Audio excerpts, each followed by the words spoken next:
jërë ngeen jëf mbokku internet ak téléspectateur yu Jama TV yu saxoo di ñu seetaan muy góor ak jigéen mag ak ndaw fu si waay mën a nekk am ci ñun kóolute di ñu taaxir lu waxtu bu ne nu ko raw lañ amee cofeel pas-pas ak yéen a ngir dégtal leen lépp leen soxal waxtu ba jot na yéen a ngi ci seen émission bu mag bi ñu gën ko xam ci les échos du moment ñu koy amal mercredi bu jot ci waxtu bi la tey nag ñu am mbégte dalalaat fi koo xamante ne comme ni ñu koy waxee nit ku miin li nga xamante ne moom mooy télévision bu Jama TV ba tax na saay su ne rek buñ ko wóoloo gannaaw buñ ñu ko yombalee yomb na di ñëw di joxe xalaatam gis-gisam ci réew mi mu nag doon ndaw boo xamante ne turam mooy Adama Laye Kane mu doon suñu jàmm boo xamante ne vraiment incha allah rabbi di ngeen ko ràññewaat bu baax a baax ndax dinañ waxtaanee lépp lu jëm ci wàllum actualité politique sociétale économique jëm ci réewum Sénégal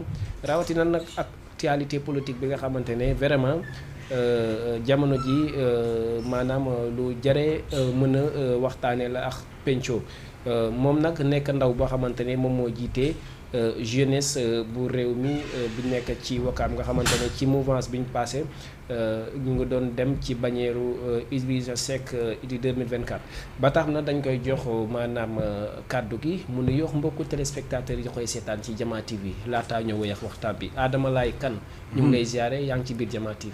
salaamaaleykum sëñ Cheikh maa ngi lay nuyu di la ziar sama jàmm bi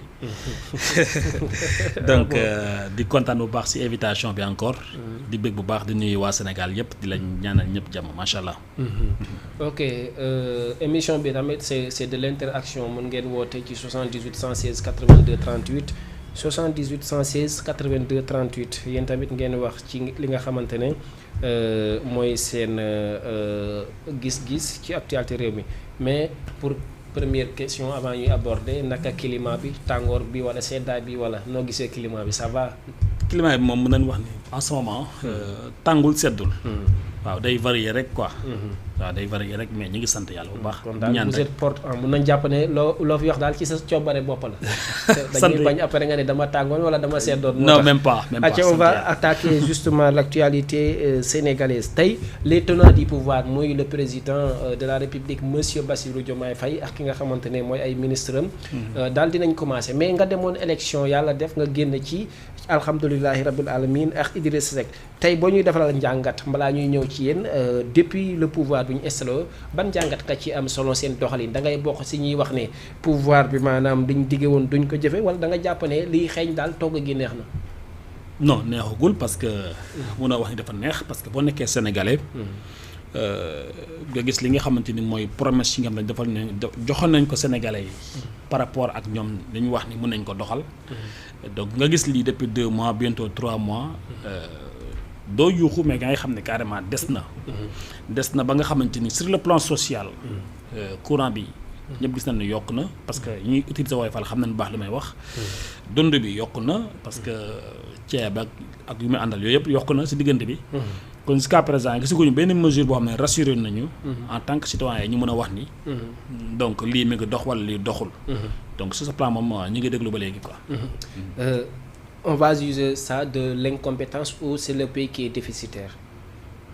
Bon, pays déficitaire, l'incompétence, yëpp xam nga réew. buñ la ko joxee. nga war a xam lan mooy les urgences du moment. urgence du moment yi nag ci nga war a dox. ci nga war a dox ci nga war a taxaw pour jéem a xool ni ngay satisfaire. besoins yu Sénégalais yi. parce que Sénégalais yi am na ñoo xamante ne ñoom. diw mi ngi kaso diw nekkul kaso loolu intéressé wu leen. leen intéressé mooy ñoom seen li nga xamante ne mooy ñoom seen bëgg-bëgg. ak ñoom seen quotidien. nan la ñuy def ba sentir seen bopp. donc li nga xamante ni moom la gars yi di génnee faits divers yi.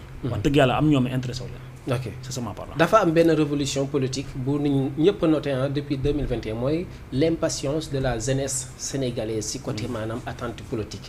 loolu noonu benn credo la ou bien est-ce que yow nooy jàngatee mbir moomu nga xam ne ñu bëri surtout dañ koy séntu ci politique bi maintenant. waaw xam nga politique. dundalul kenn. les hommes politiques ils sont là simplement. l'État est là comme ni koy waxee l'État est là pour appliquer la loi. li nga xamante ni moom mooy li mënul ñàkk ci Sénégalais yi état loolu la war a def.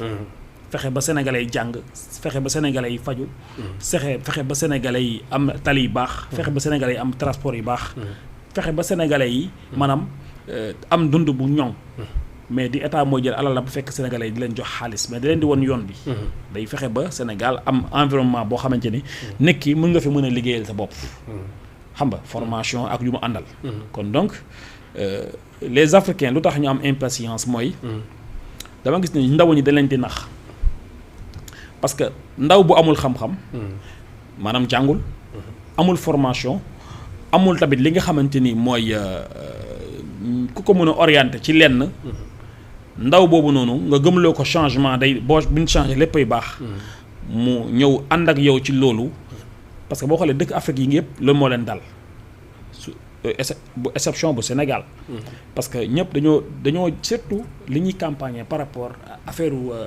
révolution la ñuy wax mais révolution amatul ci àdduna bi révolution dafa changé parce que révolution léegi révolution économique moo am parce que boo xoolee àdduna bi tey Russie ak États-Unis ñoo ko yàq parce que ñoom wàllum recherche dañuy xeex mais xeexuñu pour affaire ay non africains yi seen bopp ñoo war a xam ne révolution ay diw maa nga lay doon africain diw maanaam ñi fi nekk mooy les partenaires mën a négocier ak ñoom par rapport ak suñu partenariat ni muy doxee mais pas ay dàq leen kat ji leen xam nga rek tëral leen daala bu ñu ko def luñ ci am amuñ ci dara. ok est-ce que yaa ngi par rapport au régime précédent est-ce que yaa ngi sentir li nga xamante ne mooy ancrage africaine bi nga xamante ne première sortie président de la République Diomaye Faye gis nga il a fait tour africanité boo xamante ne loolu gisoo ne mooy jéego yi gën ci Sénégal ngir boo ko méngalee ak les anciens régimes quoi. non xam nga def tour Afrique donc mën naa wax ni loolu nekkul urgent jamono ji man boog man su ma amoon calendrier bi nga xam ne dama koy conseiller le président actuel na xool ñi nga xamante ni parce que Sénégal dañoo nekk ci problème ok dañoo am problème économique dañoo am problème déficit waaye yow booy dem da ngay dem si ñi nga xamante ni ñoom ngay signer ay partenariat ak ay convention nga négocier ak ñoom pour ñu mën la dimbali par rapport ak yow sa politique mais dëkk yi nga dem yan convention nga fa signé ak yan accord nga fa signé ak la apporter gis nga même Afrique du benn nit moo koy doxal Afrique pour mu dox il va falloir les pays yi nga xam ne yoo nekk ci sous-région bi ñu toog seen biir man seen yooyu ñuy def comme jéego bi ñuy def nii état bi ni muy def nii non lii kii kese la wër la rek boo xam ne wër leen rek laa ko tuddee man mën naa wax sax jëriñul dara selon sa cadre non parce que man gisuguma aboutissant yi du ma nee bon na mais gisuguma aboutissant yi parce que Sénégal ñun fu ñu toll bokk ñun suñu réew fu ñu toll en ce moment waruñu dolli ginnaaw ma ne ñu war a avancer ñun nekk maanaam pays sous-région yi nekkuñ suñu noonu on est des frères mais waruñu jël suñu président warul dem maanaam mën na fa dem mais mu def ko calendrier bu éloigné mais waruñu am ay urgence mu bàyyi urgence yi di wëndeelu rek pays africain yooyu comme ça waaw vraiment ok mu daal di am solo bu baax a baax Adama Laye Kane mooy suñuy invité wax naa ko ne vraiment kër gi miin nañ ko mais aussi vous pouvez nous appeler sur 78 116 82 38 78 116 82 38 léegi dañuy woy bu baax dernière question avant ñuy jubal maanaam si toujours tey boo gisee ki nga xamante ne mooy le président Diomaye mu ànd ak koo xamante ne c'est un leader comme on le dit charismatique boo xamante ne il fait maanaam vraiment liggéey bu mucc ayib ci selon ñi ànd ak moom ni ñu koy waxee et la présence de Ousmane Sonko dans le gouvernement à quelle fin ak ban opportunité ci bu ñuy wax ne Sonko dafa ànd ak président bu timide mais moom mu ñëw valoriser imposer dualité boobu noo ko gisee. en tout cas man lu mën a wax rek ñun faluñu Sonko Sénégalais yi ils n'ont pas voté pour ils n'ont pas élu Sonko. Les Sénégalais ont élu un président qui s'appelle Bassirou Diomaye Diakhar Faye. Celui qui est le chef de l'État. Donc bu ñu demee ba war a laaj ku ñuy laaj mooy le chef de l'État. kon donc moom moo am responsabilité xam nga ëllëg mu rendre ñu compte moom lu ñu ko jox daan la ko doxalee Sonko c'est un premier ministre. il est nommé. kon donc moom li muy def mooy dafay ànd ak le président de la République par rapport direction yi nga xamante moom la ko président de la République di ko jox. ci loolu lay tënk. moo xam politique économique politique sociale politique bu mu tuddoon. kon donc ñun bu ñuy laaj. ci li ki nga xamante ni moo waat moom la ñuy laaj. man boog man Sonko n'est pas mon interlocuteur man su may waxal je parle. ki nga xamante ni mooy Bassirou Diomaye Faye Sonko nag c'est le PM, c'est le chef du gouvernement. tout en disant que képp ku fal Sonko Diomaye yaa fal Sonko. bon comme ni nga ko waxee rek. man dama nekk ci benn réalité boo xamante ni ki nga xamante ni man moom lay waxal toujours. mooy c'est le chef de l'État. donc le premier ministre à tout moment mën nañu xëy benn jour ñu ne le premier ministre il n'est plus premier ministre. kon donc moom kenn du ko laaj compte ku ñu laaj compte nag mooy le chef. alors que wax na ko nee na amul lu muy rendre compte au Sénégalais. bon loolu bu ko waxee moom je pense que loolu moom lay engagé. parce que dafa rendre compte Sénégalais yi parce que moom mooy le chef du gouvernement. kon donc bu fekkee yow yaa jiite li nga xam ne mooy gouvernement bi yaay premier ministre. mais léegi da nga ne amoo loo koy laaj mu rendre compte. bu nee du ma rendre compte. non maanaam boo déggee ma rendre ko bu nee ba fin mandat bi. c'est-à-dire bu nee ba fin mandat bi kenn du wax Sonko non j'ai doon réew mi. ku ñuy laaj mooy le président Diomaye Faye. mais ki nga xamante ni mooy Sonko dañ koy laaj selon li ñu ko dénk. selon li ñu ko dénk mooy gouvernement bi. kon donc bu fekkee dafa am réussite sur le plan. ni mu gérer dëkk bi. en tant que chef de gouvernement. dinañu carrément li nga gérer gouvernement bi baax na lii ak lii ak lii ak lii bu fekkee dafa am loo xam ne daf ci xaw a sooxee dina ko carrément fii ak fii dafa sooxee. loolu en tant que homme politique en tant que citoyen sénégalais. dañoo am sañ-sañu ak droit di ko laaj.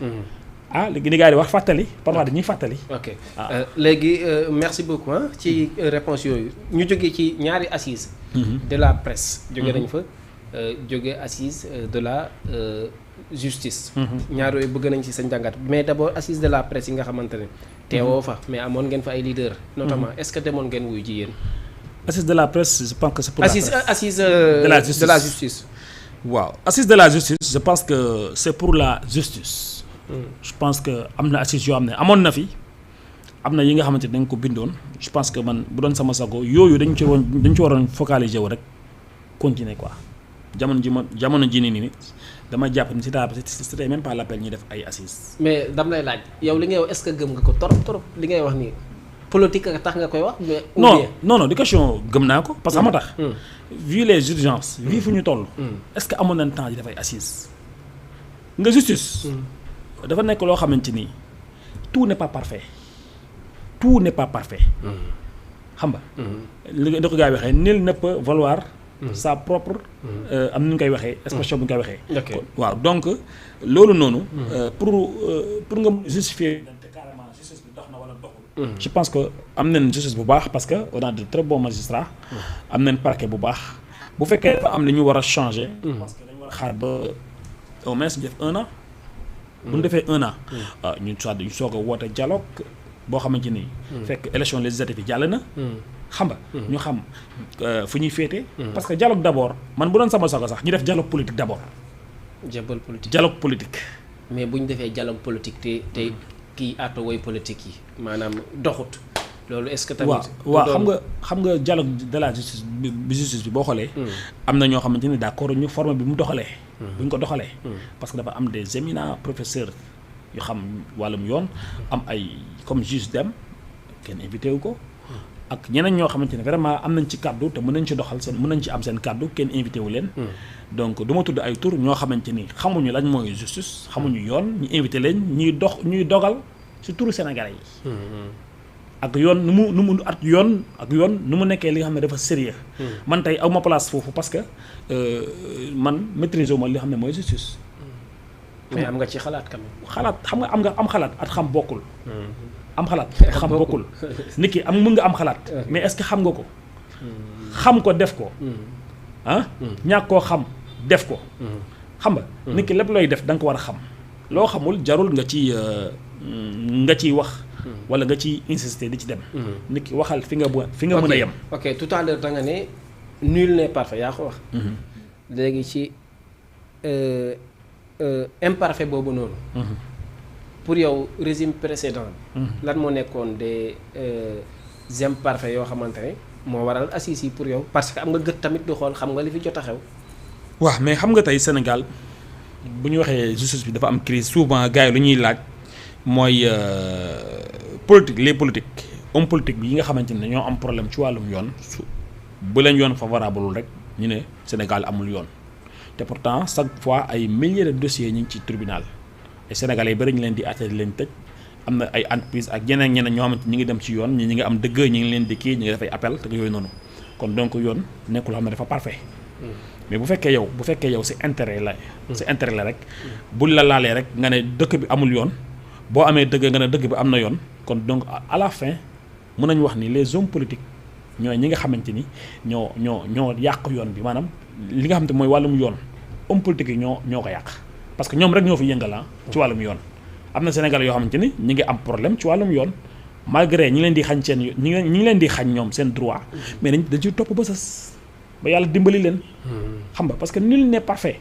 nit ku parfait amul d'accord mais tamit monopole bi nga xamante moom la gars yi di jël pour xeex yoon je pense que loolu di li nga xamante ni mooy continuer toujours lépp lu am coow ci table lay mujjee kon lépp loo gis dañ koy mujj waxtaanee mais na nga koy waxtaanee ñu ko yor ngay waxtaanal ok mu am solo chers fidèles téléspectateurs ki ngeen am tey comme invité muy Adama Laye Kane mu doon ki nga xamante ne moo jiite ndaw réew mi bu Wakaam doon koo xamante ne si bannière réew mi la demee tamit si élection passée donte nag li mu doon sàkku yàlla mayu leen ko mais ñoom nee nañ daal duñ décourager à tout moment jusqu'à la preuve du contraire jàpp nañ ne daal un jour fera quoi. léegi dañuy ñëw wax ci li nga xam ne moo jëm ci assise de la presse mooy si kii maanaam affaire ce qui touche à la rencontre des patrons de la presse yi nga xamante ne dañ ne ci côté dette fiscale nee nañ dafa yokk 45 milliards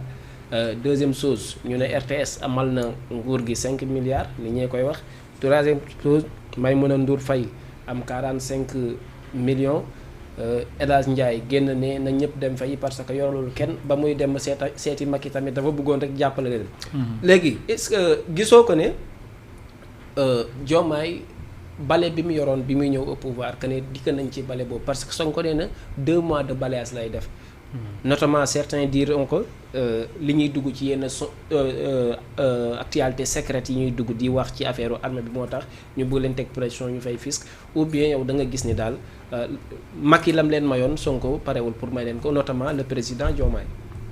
donc la presse mooy 4e pouvoir. kon donc bu nee ma ne presse mooy 4e pouvoir.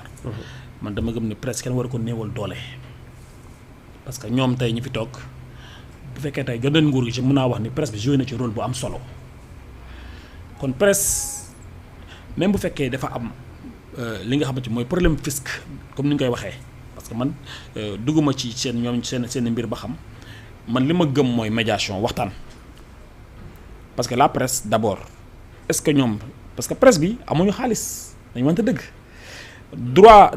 les droits humains yi mais droits yi nga xamante ni moom la journaliste yi war a am moom la animateur yi war a am moom la les acteurs de la culture war a am en général surtout ñi liggéey ci wàllum média est-ce que ñu ngi koy jot est-ce que xam nga yow ñi nga xam ne dañuy liggéey ci wàllum journaliste dañuy liggéey ci wàllum presse écrite ñi nga xam dañuy liggéey ci wàllum ay def ay émission chaque fois émission boo def wala loo bind Google bu ko capté Google moo ciy lekk yow mi nga xam ne yaay journaliste bi ko publier est-ce que yow yaa ngi jot en tant que droit d'auteur di droit d'auteur waaw donc presse bi maanaam tey instant bi ñëpp xam nañ ne tey li nga xamante ni mooy presse écrite bi Soleil journal yi doxatul gars yi ñu koy def PDF mais gars yi ngi koy lire gratuitement Google da koy publier waat tout ça maanaam tey man li ma gis ni presse dañu war a def état général de la presse maanaam état bi dafa war le chef de l'état dafa war a woo la presse ñu xool lan mooy jafe-jafe presse ñu xool ni ñuy dimbalee presse bi.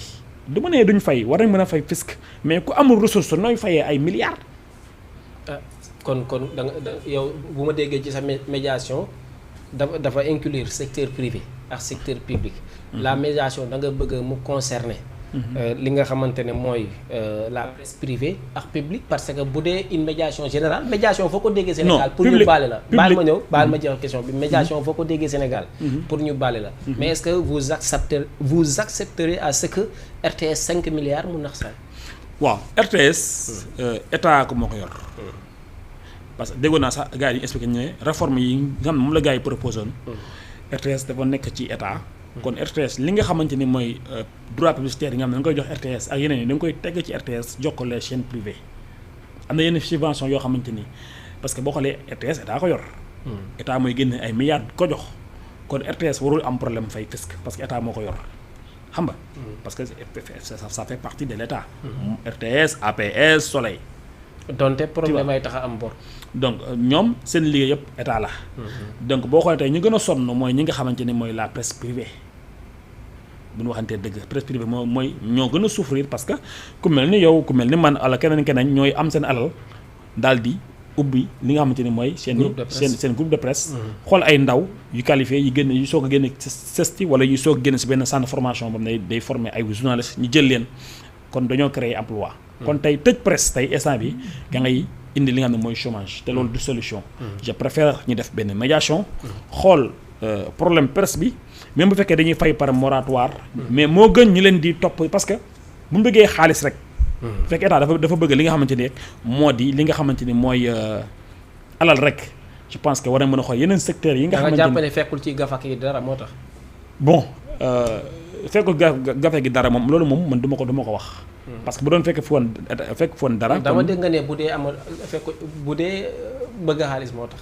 waaw waxin la xam nga tey dama ne bu fekkee état dafa soxla rek. koom-koom parce que état day soxla koom-koom c'est normal. da ngay bëgg état bu ne da ngay bëgg sa recette yi ngay am ci année bi budget bi mu yokk xam nga donc tu préfères képp koo xamante ni dala amal fisc mu fay la. donc am na ñoo xamante ni war a leen néewal doole. le secteur privé boo leen mayul doole war a leen néewal doole. au contraire. ok Pape Alé Niang c'était une question même bu ma posé woon sama dernier invité bi quoi. ci assise de la justice Pape Alé ne 4 coins mairie rek wër nit rek ngay wax ci internet bi foog na yaa moom ni nee na loolu ça va cesser am ñuy commenter ñu wax ne maanaam en tout cas loolu moo la tax a falu. bon léegi pour question bi da nga jàpp ne maanaam nguuru Sonko li leen indi pouvoir dañoo comprendre danger yi mu am bëgg mu naan ñett ou bien da nga foog ne la liberté de la presse ça s'arrêtera ou des réseaux sociaux s'arrêtera à ce point. mënuñu ko arrêter parce que réseaux sociaux dafa am liberté. en tant que état. non bu nga ko defee. loolu. au contraire. loolu c'est pire même. boo nee da ngay tëj da ngay noppaloo la presse. da ngay maanaam da nga ne di jaay doole. ñeneen ñi dañu émettre wala genre yooyu noonu. loolu c'est pire même. micro kenn di ko fay. rajo kenn di ko fay. télé kenn di ko couper. leen rek mooy tax ñu coupé télé maanaam chaîne def ay dégâts yoo xamante ni dafay créer violence. wala dafay créer atteinte. vie wu sénégalais yi. même loolu boo demee même en Europe en France dañ koy def. mais bu fekkee yaa ngi def sa liggéey rek en tant que presse donc kenn amul waruñu ñëw taxaw dem sa chaîne da lay noppiloo déedéet parce que dañu war a am liberté wax seen xalaat ci réew mi. mais jàppoon ne presse bi tamit surtout yéen politique yi moo tax mooy gën a wax. ci da ngay gis parce que bu ñu nee diffamation rek ça ne concerne pas le journaliste. da ngay gis koo xam ne mu ngi ci presse di def diffamation mais yéen ci élection yi ci plateau yi interview yi da ngeen di maanaam y a une offense excessive. au sein et entre les partis politiques est-ce que tey waruñu mën a assainir maanaam secteur de la presse booy tànn li nga xam ne politicien bi loolu la war a wax ak réseaux sociaux bi nga xamante ne Idrissa Seck récemment gisoon nañ ko fi ak live ak kii. Mati 3 Pommes est-ce que genre yooyu noonu warul mën a tax ñu assainir le milieu aussi à part entière. les professionnels de la presse. comme genre Mati bi nga tudd léegi. ak ñeneen ñoo xam ne c'est des journalistes. dañoo am sañ-sañu droit def seen liggéey en tant que journaliste. yaa ngi comprendre am nañ sañ-sañ def seen live invité ay hommes politiques ay hommes d'affaires di leen interview selon ñoom si li ñuy yëngu. loolu kay mënuñu ko tere. bu fekkee dañuy wax kay mooy ñi nga xamante ni dañuy def ay live. di def ay attaques personnelles di attaquer ay nit. di leen saaga di leen xas du wàññi seen sutura ñooñu mën naa wax ni c'est surtout sur le plan personnel ki nga xamante ni moom la ñu attaqué ci loolu. moom mooy dem ci yoon. ne diwle def maa waxal wala def maa def nangam donc yoon atte ko. parce que loolu. yoonu keneen new ci loolu yoonu c'est des choses personnelles. mën nañ ko nag encadrer. c'est-à-dire ki nga xamante ni nag dafa yor benn portable am rek def live. di saaga di xas. kooku moom amul place am ci li nga xamante ni mooy réseaux sociaux yi. réseaux sociaux yi dafa war a créer xëy. dafa war a créer maanaam dafa war a defar dafa war a boole. mais warul xaajale. ok léegi ba tey assise de la justice mais dafa concerne presse. ñaari mu la bëgg a wax si lii dañ ne diffamation parce que am na ñaari points ay points yoo xamante ne si assise de la justice bi ba tey amuñ ci consensus. benn bi mooy ñu ne diffamation maanaam offense au chef de l'État. dañ koy exclure bàyyi ko comme ni ko kii waxoon Guy Marius Sagna mu ne nit waratuñ ko jàppee de 21e siècle waratuñ jàppee nit ci offense au chef de l'État bu ba ñuy wax offense au ministre xanaa loolu sax yàggul. beneen bi ñu wax ne maanaam nit ki doomu aadama war nga mën a am sa sañ-sañ critiquer donte def nga diffamation ñu couvrir la. troisième bi mooy ñu ne conseil bu magistrat yi di def maanaam conseil supérieur de la magistrature ba tey amuñu si d'accord te waxtaanee nañ ko fële ca Diamniadio ni ne Bassirou Diomaye moo koy jiite ba tey wala dañuy bàyyi magistrat yi demal seen bopp yow en tant que ndaw boo xamante ne gis nga justice muy defee pénalité lay doon mu jiite ko ba tey ou bien ak diffamation bi loo ci xalaat. bon pour le conseil supérieur de la magistrature. dañu la jox lépp nga jël lépp. li nga xamante ni mooy wàllum conseil supérieur de la magistrature le chef de l'État dafay dem en tant que chef de l'État am na sañ-sañ jiitu ko mais ñi nga xamante ni mooy les juges seen avancement seen carrière tout ça je pense que dafa war a am benn conseil bi nga xamante ni moo koy saytu bu ko saytoo daal di def proposition man li ma gëm ak li ma yaakaar daal di defal proposition chef de l'État ne ko diw de def na temps jaar na fii kon kii mérité na ñu nommé ko fii nommé ko fii mu trier nommé fenn parce que moo am boobu sañ-sañ c'est le chef de l'État. yaa ngi comprendre parce que fay moom mënut a ñàkk fenn quoi. ok le conseil de la supérieur de la magistrature le chef de l'État war na ko mën a jiite. loolu nga gis ba tey amul benn problème. mais du am impact dans la gestion. non. man daal leen laa xam ne moom Dakar naa ko mooy le maître des poursuites nga xam ne mooy le procureur am na doole boo xam ne am na ko loolu war nañ ko xoolaat waaw te procureur bu ñu ko tuddee dafa waroon nekk pour la population mais il est devenu contre la population. voilà le procureur dafa war a protéger population bi. ok il est là ndax mooy seen avocat. voilà ok léegi ci diffamation bi la ci xalaat avant ñuy dem ci dernière ou avant dernier point bi. waaw diffamation moom je pense que ku ñu diffamé am nga sañ-sañu porter plainte.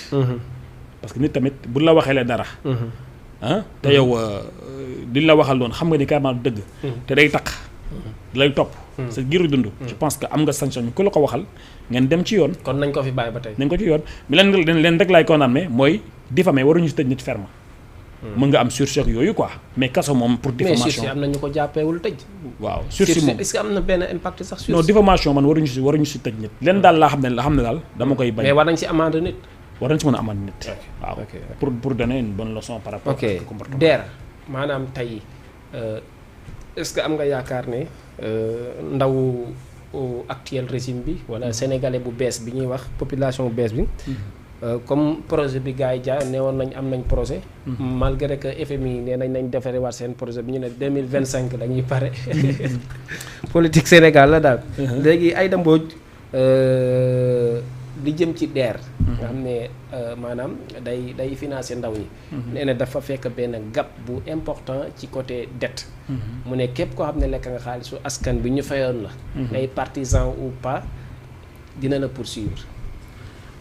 bon moi je trouve ça que c'est du populisme waaw parce que loolu warul nekk kàddoom bu njëkk ci moom fu mu jaar waaw ci moom fu mu jaar ci moom fu mu jaar ak expérience bu mu am warul wax kàddu boobu noonu bu doon maa koy conseiller bokk donc bu fekkee daa am ñu amel mais nañ appliquer la loi rek dañ jaar fi mu war a jaar goxi la ko man li nekkoon nga goxi ko loolu la ko tuddee yooyu sax c'est pas man d'accord ma ci loolu Sénégal dañoo sonn ci affrontement sincèrement parlant dañ leen jox nañu wane nañu mëne mais yow maanaam tey siège bi nga toog fii jamaate yi boo fekkoon mu damm tey looy defee émission d'accord naa da ngay taxaw di def émission d'accord naa mais les Sénégalais il faut pas les corriger nangu woo ñu ne dañuy xool ñiy yor bori non bori xam ne dëggal ma dama ne d'accord naa ñu xool mais ay gokkeek ay mel ni ku maanaam lu mu bëgg da nga bëgg ñu ñëw rek di noppi ne non nit mënoo wax diw ne fay ma fekk ngay noppi non xam nga ay sénégalais lañ ko jox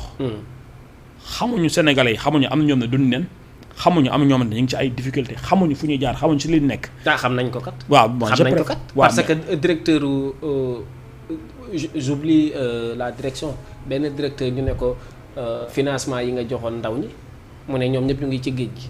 non loolu moom dama ci commentaire xam nga tax. ah pourquoi pas. non xam nga moo tax. c'est la même chose. waaw mais xam nga moo tax. parce que kooku nekkatul woon directeur. nekkatul directeur mooy lu Sarr la. waaw Lom Sarr la. waaw moom génn na ba femme boobu daal di koy remplacer. diggante mu fi nekkoon ak léegi. donc moom mënuñoo prouver financement yi si géej la dem wala fii la dem wala fee la dem. moom lu am solo mooy daal mooy financer na ndaw ñi. ndaw ñi fayuñu man je préfère ñu woo leen waxtaan ak ñoom. ñu xool lan mooy problème moo tax fayuñu. mais yor yat du dóore moom. du solution ci état man je préfère état dafa war a am clémence ci askanam. surtout ñoom fu ñu jaar ba am nguur. les sénégalais pendant parce que mën naa wax depuis 4 ans liggéeyuñu. affrontement xeex taal. nga ñëw commencé di daan da ngay dóor ay yat. à la fin ci. ok xam nga mu des 2 questions mais avant dernière bi les couacs yi nga xamante ne moom la ñu noté ci au niveau de l'aéroport benn incident amoon na. RFM matin déggaat nga le général le commandant la nekkoon pilote ne yàgg na noté ay couac ci aviation sénégalaise mais mois yi dafa gën a takarnance loolu noonu en tant que ndaw boo xamante ne tukki lu war la ci ndaw tukki lu war la ci état ak ñi fay dund loolu noo ko xalaatee ak noo ko jàngatee. bon ñu ngi masawu sénégalais yi nga xamante ni. ñu ngi dund coono yooyu noonu ak métti yi nga xam ne mooy nakaru. nga xam ne dañ ko dund par rapport ak Air Sénégal International. Air Sénégal donc man sénégalais laa. donc duma sànni xeer comme gars yi ñu koy defee. li nga xamante ni suñu patrimoine national la. man leen rek laay conseiller état bi Sénégal mooy. nañ saytu Air Sénégal. nañ ko saytu. te saytu bi du jarul communication bu rëy wala di ci wax wala di xaawi sutura état dafa sérieux. nañ ko saytu xool lan mooy couac yi. ak lan mooy problème yi. si yaa bu fekkee dafa am ñoom ne dañ ko yor te mënuñu ko. ñu wàcce leen ndànk ñu xool les personnes compétentes. ñu teg leen. ñu audité ko xool ko xool li ñu war a yokk ak li ñu war a wàññi ñu doxal ko. ñu mën a jox Sénégalais service bu baax. mais wax ji coow li xas bi saaga bi j'aime pas. vraiment je préfère pas ça. léegi frais de visa. procédure yi dafa yokk léegi ci yokkute boobu 3000 francs la tegu su ma juumul. pour ndaw ñi léegi aussi loolu lan moo si sa xalaat. waaw loolu je pense que ce sont les Européens. ñooy nekk di. léegi doo ci joxoñ état. donc état amu ci part. état benn part la ci am mooy sur le plan des négociations. maanaam say partenaires booy négocier ak ñoom. mais il paraît que état bu njëkk ba la moo am répercuté wu nii. waaw mais xam nga état bu njëkk bi newtu fi donc ñoom dem mais nañ c'est sous sa responsabilité. waaw mais xam nga ñoom dem nañ. donc ñii ñoo fi nekk. ñi fi nekk nag donc ñoom dañoo am obligation bu fekkee dafa am loo xam ne dafa yokk ñoom ñu mën a ñoom seen bopp ñu mën a jox Sénégalais explication lii moo tax lii am lii moo tax lii moo am. wala soit ñoom ñi dem waxtaan ak partenaires yi ne leen ñun de bu doon suñu sago li ngeen def ci visa yi wala li ngeen def ci lii ngeen xoolaat ko parce que loolu waxtaan la entre état et état. ok donc man loolu moom je pense que. ok dernière question avant dernière question ou sax maanaam jeexal nañ ko. mais bii nii dama bëgg nga répondre ma nag parce que sànq ba tey li mu lay poser question am na fooy laal am na fooy bañ a laal. seetlu naa loolu quoi mais lan moo tax Idy. am na ngën gi projet. Idy tubaab bi bind nañ ci moom Idy ndaw ñi am nañ ci moom yaakaar charismatique bi ñuy wax am na ci moom mais lu tax nit ñi dëdd ko en matière de nomination élective des échéances passées de la présidentielle. bon je pense que loolu yàlla la parce que yàlla mooy joxe. Idrissa Seck am na benn waxam bu mu doon wax. defe na moom dafa gëm ni moom. en tant que Idrissa Seck. bu ko yàlla joxee Sénégal. dafa am yàqin ni day nekk njëriñu Sénégal. moom loolu la gëm. waaye tamit loolu nag yàlla moo xam kañ la koy jox yàlla moo xam kañ la koy jox parce que moom yoru ko xam nga beneen bi. Idrissa Seck am na ñu taxaw naa ma non Idrissa Seck dee na politiquement dama lay jox benn référence ki nga xam ne mooy Abraham Lincoln il fut le meilleur président des États-Unis Abraham Lincoln. il fut le meilleur président des États-Unis kooku parmi les meilleurs. waaw il fut le meilleur parmi les même les moom peut-être le meilleur parce que lu ko dal ci àdduna. kooku natt yu ko dal dalul président Idrissa Seck. kon Idy nattoo ko dal. bon nattu ci la bokk. waaw parce que xam nga tax doo natt jaar-jaaram fu mu jaar. ay nattu am na ci parce que nit di booy dox ci àdduna ngay jóg di daanu loolu ay nattu day am loolu nattu la yaa ngi comprendre. Abraham Lincoln nekk jeune am ku mu bëgganteel takk ko soxna yàlla jël ko mu amaat beneen soxna am doom yaa ngi comprendre am ak ñoom commencé màgg am ak ñoom doom yi dem am entreprise dem daanu mu dem ba yàlla dimbale ko muy dem yaayam teel a génn àdduna papaam teel a génn àdduna muy dund ay nattu rek loo xam ne ay nattu la amandoo kenn mu dem ba commencé lancé wu ci politique dem na plusieurs fois élection pour nekk sénateur États-Unis mu échec xam nga mu dem élection présidentielle benn yoon ñaari yoon mu échec ba benn instant parce que mën naa wax ni def na plus de 40 ans ci élection maanaam ci wàllum politique moo tax ba ko yàlla joxee nguur dafa ñëw doxal parce que dafa nekk ci li nga xam te mooy wàllum sagesse maanaam am àddu sagesse am yërmande xam nga yërëm États-Unis di doxal États-Unis di doxal yoon def social dimbali askan wi kon yàlla mën na la teg nattu comme ngay wax yàlla mën na la jox nguur par exemple pour teral la mën na la jox nguur pour toroxal la comme mën na la jox nguur pour nattu la kon nguur képp ku koy ñaan ñaan ko rek mais na doon loo xam ne lu gën la ci yow bu fekkee dafa gën ci yow. mais ñàkk a nguur tamit ku koy ñaan ko rek mais xamal ne bu la xam lu muy doon ci yow aussi. voilà kon donc. mbir la moo xamante ni di mbirum Idrissa Seck mbirum yàlla suñu borom la.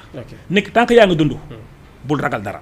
yàlla moo yor sa nafsu. dem na ci retraite politique ou bien. non demagul Idi la. mais Idi Paa la léegi nag saa nañ tëj. nañ tëj émission bi beneen perspective beneen émission mais Idi moom Paa la moom. loolu la ñuy tëddee. non du Paa nangu ko rek nangu ne Idi Paa la saa yi. non du Paa xam nga du Paa. baax na après beneen émission dañ ko dugal. du Paa ñu ko mag ñi ngi fi. Idi du Paa. kan moo ko mag fii. waaw tàkkatoo gën yàlla baax na waaw di ñaanal sénégalais yi. di parce que. bu fekkee am na loo xamante ne jum naa ko ci émission bi sama matadi la. bu fekkee am na aussi lu si jub tamit je pense que. mbirum suñu borom la. mun naa wax ni donc maa ngi remercier waa parti réew mi ma bokk. waa maa ngi nuyu ñoom Fall Sey. di nuyu sama coordonnateur Djibi Ndoye Thié ma dikk Fall. Pierre Meng maire Abi Niass.